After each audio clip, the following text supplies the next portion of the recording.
It was too hot to sleep. The power was gone. Ada opened her window for air. That night, the air came with a presence.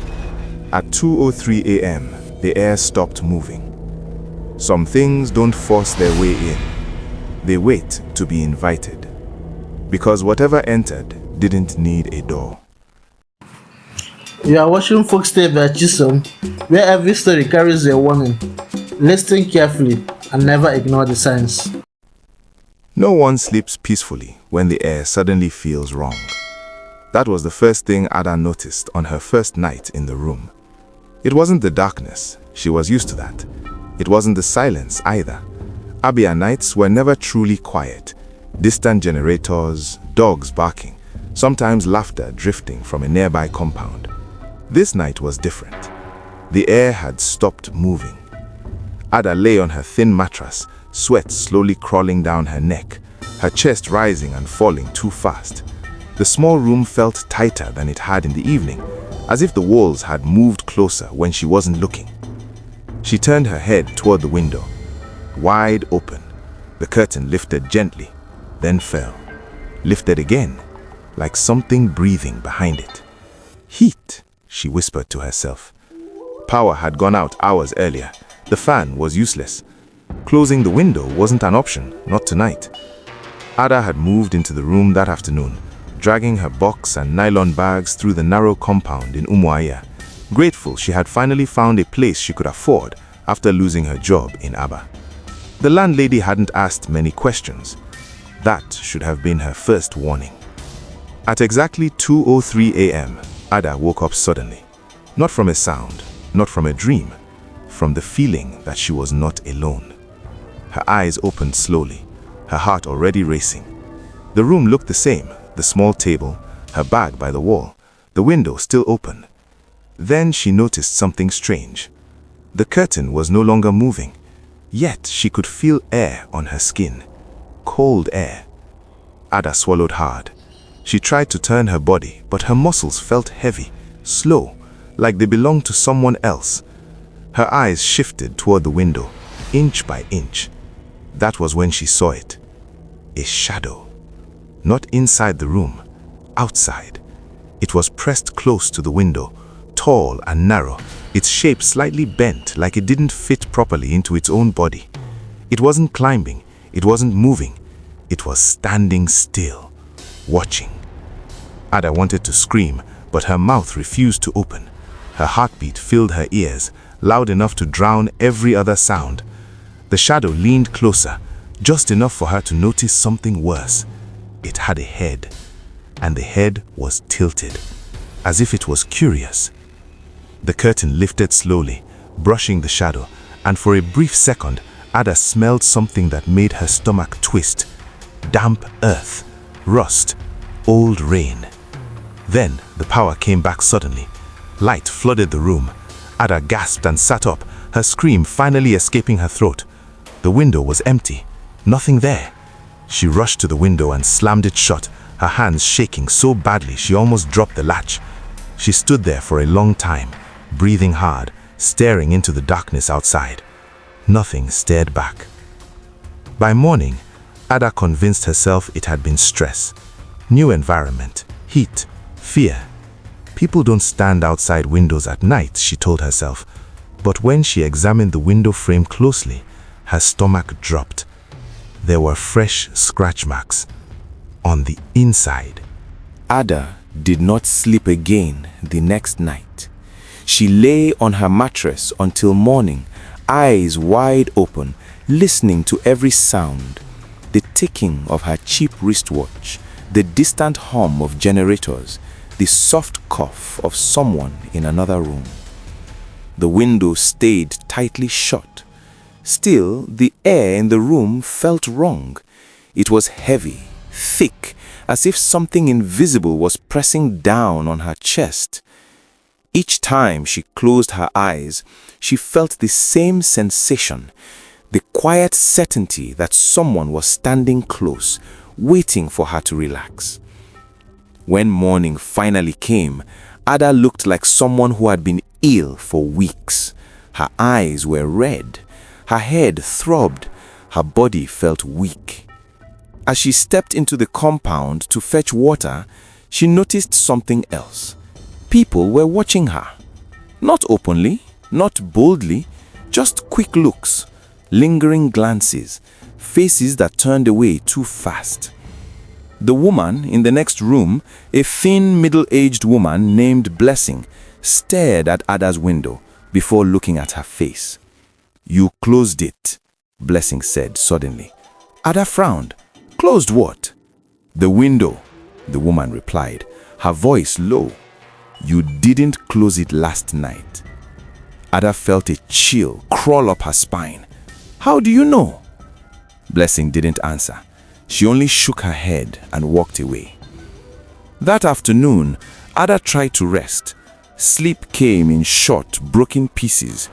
Each time she drifted off, she dreamt of the same thing. The window opening by itself, slowly, carefully, as if guided by hands she couldn't see. In the dream, something always stood outside, breathing softly, patiently. When she woke up, her heart would be pounding. By the third night, Ada noticed something new. At exactly 2:03 a.m. every single night, the room grew colder. Not like rain was coming, not like Hamatan cold. This cold felt intentional. She wrapped her wrapper tighter around herself, teeth chattering. Her eyes moved again and again to the window, checking the latch. Still locked. Then came the sound, a soft scrape, like fingernails dragged slowly across cement. Ada froze. The sound came again, closer this time. Scrape. Pause. Scrape. From outside the window, she grabbed her phone with shaking hands and turned on the torchlight, pointing it toward the window. The light hit the glass, bounced back, and showed her our own frightened face. Nothing else. The scraping stopped. The silence that followed was worse. The next morning, Ada found fine gray dust on the windowsill. Not sand, not cement. It smelled faintly of damp soil. When she asked around the compound, no one wanted to talk. The caretaker avoided her. The landlady suddenly became busy. Only Blessing spoke again. That evening, as the sun went down, Blessing knocked softly on Ada's door. "Listen to me," she said, her eyes darting around the compound. "That room doesn't like noise. It doesn't like questions." Ada swallowed. "What does it like?" Blessing hesitated. "Open air, breath, people who sleep deep." Ada's stomach turned. That night, power went out early. The heat returned. Sweat soaked her clothes. She stood in the middle of the room, staring at the window, her hand hovering near the latch. Her phone buzzed suddenly. A message from an unknown number. "Don't open it." Ada dropped the phone in shock. From outside the window, something exhaled slowly, close enough for her to feel it on her skin. Ada did not open the window that night. She stood in the middle of the room until her legs ached, phone clutched tightly in her hand, staring at the glass like it might suddenly disappear. The message was still there. Don't open it. She checked the sender again. No name, no picture, no reply when she called. By morning, her fear had turned into something else, anger mixed with desperation. She needed answers. Later that day, Ada followed Blessing to the back of the compound, where old buckets and broken chairs were piled beside a mango tree. Blessing looked tired, like someone who had not slept well in a long time. "You know something, Ada?" Ada said quietly. "And you are not telling me everything." Blessing sighed. "Because knowing doesn't help. It only makes it harder to leave." Ada's heart skipped. "Leave?" Blessing looked away. "You think you are the first person in that room." She explained slowly. Before Ada, there was a young man named Daniel, a tailor who worked late nights and slept during the day. He liked fresh air, always left the window open, even during rain. He said the room felt peaceful at night, said he slept better than anywhere else. Then Daniel started changing. He stopped greeting people. His eyes looked sunken. He complained of strange dreams, of standing outside his own body, watching himself sleep. One morning, Daniel packed his things quietly, just like that. He didn't tell anyone goodbye, but he forgot his slippers. Ada felt cold. Where did he go? Blessing shook her head. Nobody knows. Then there was Ngozi, a nursing student. She stayed barely 3 weeks. She said something touched her hair while she slept. She said it smelled like wet ground. Ngozi left before dawn one morning, crying as she dragged her bag through the compound. And the landlady, Ada asked, "She knows?" Blessing laughed bitterly. She knows, but rooms must be rented. That evening, Ada sat alone in her room, replaying every word. Night came faster than she expected. The power went out at exactly 8:40 p.m. The heat returned with anger. Sweat rolled down her back as she sat on the bed, breathing shallowly. The window rattled slightly, not from wind, but from something touching it gently, testing. At 2:03 a.m., the cold returned. Ada didn't need a clock anymore. Her body knew. The latch clicked. Soft, clear, final. Ada's breath caught in her throat. The window began to slide open, slowly, carefully, as if whoever was opening it did not want to scare her.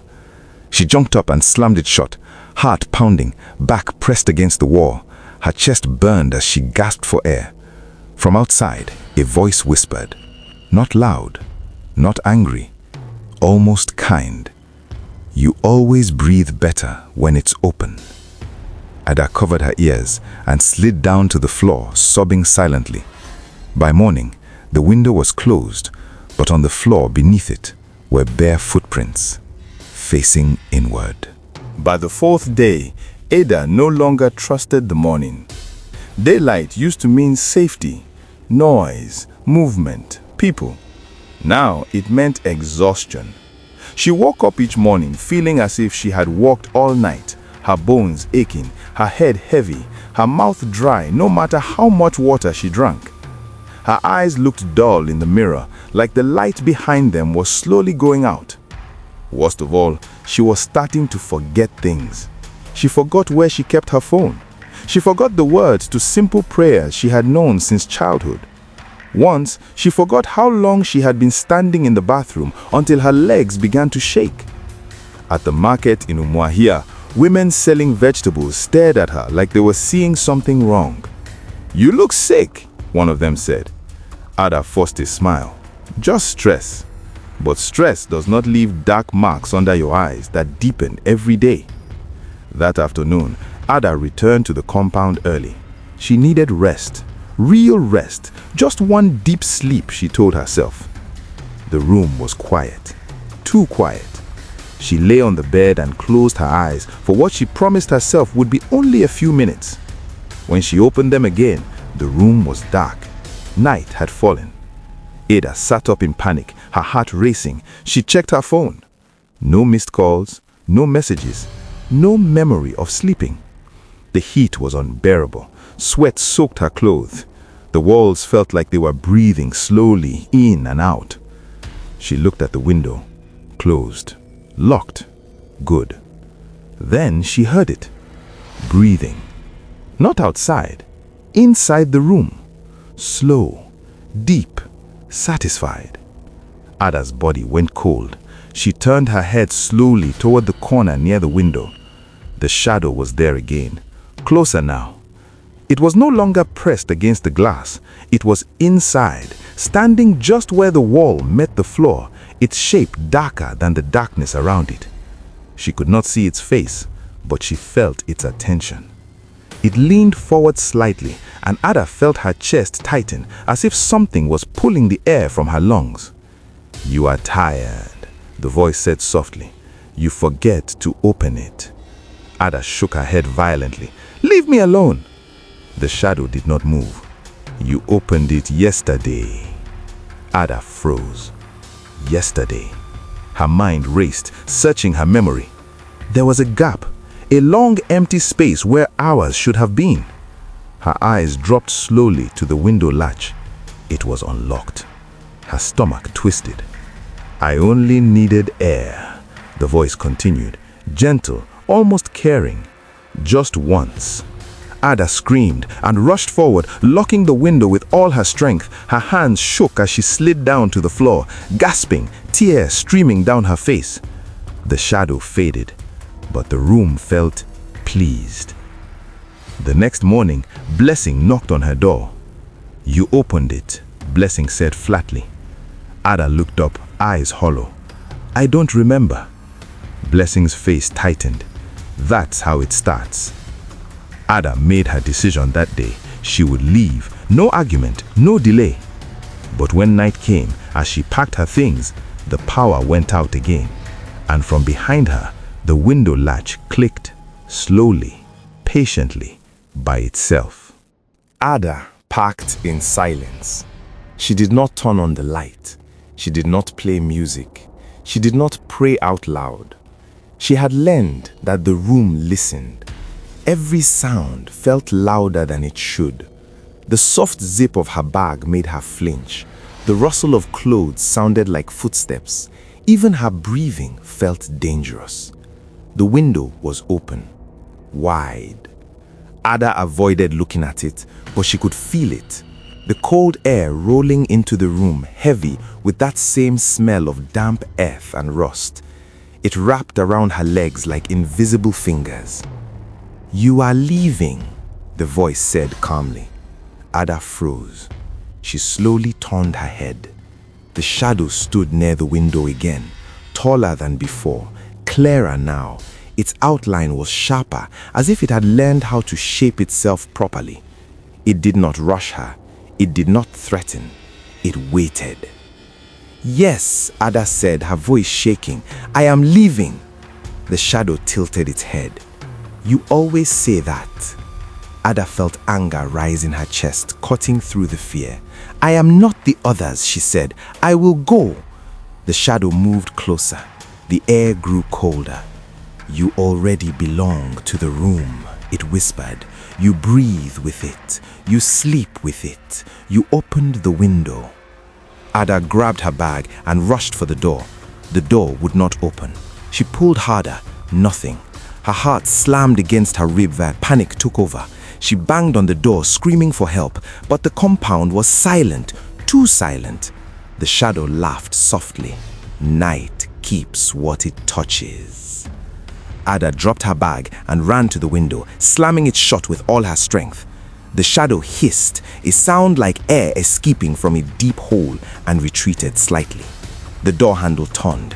Ada didn't wait. She flung the door open and ran into the compound barefoot, her breath tearing from her chest as she ran. She didn't look back, not once. She ran until she reached the main road, collapsing beside a closed shop, shaking uncontrollably. Dawn found her there, covered in dust, eyes red, body weak, but alive.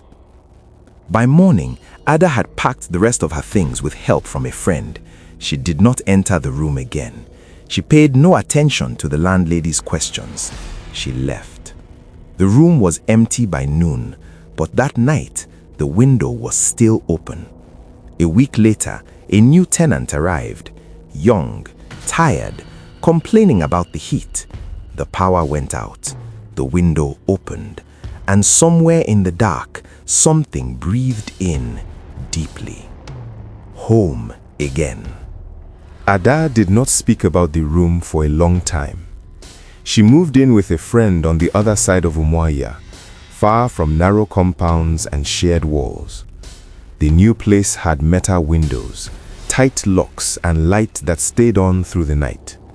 Still, she slept with a lamp beside her bed for weeks. Sometimes, she woke up gasping, convinced the air had stopped moving. Doctors said she was fine.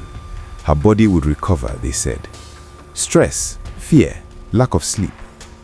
They did not understand that something had followed her, not physically, but in memory. Ada stopped opening windows at night. even on the hottest days, even when sweat soaked her clothes.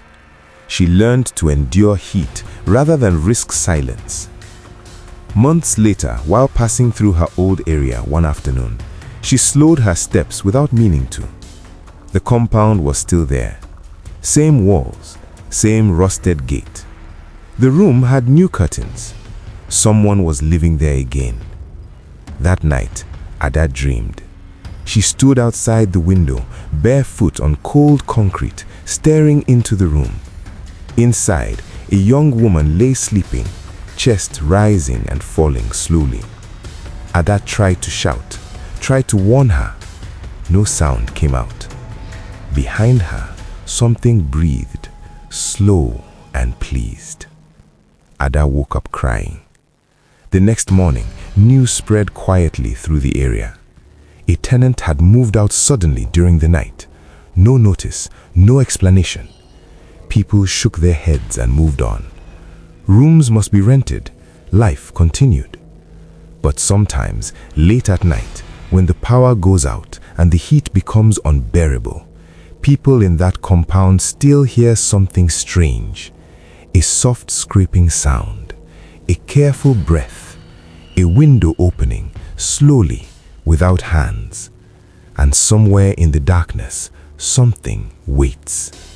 Because some rooms do not chase you. They wait for you to come willingly. Final message/moral. Never sleep with your window open at night.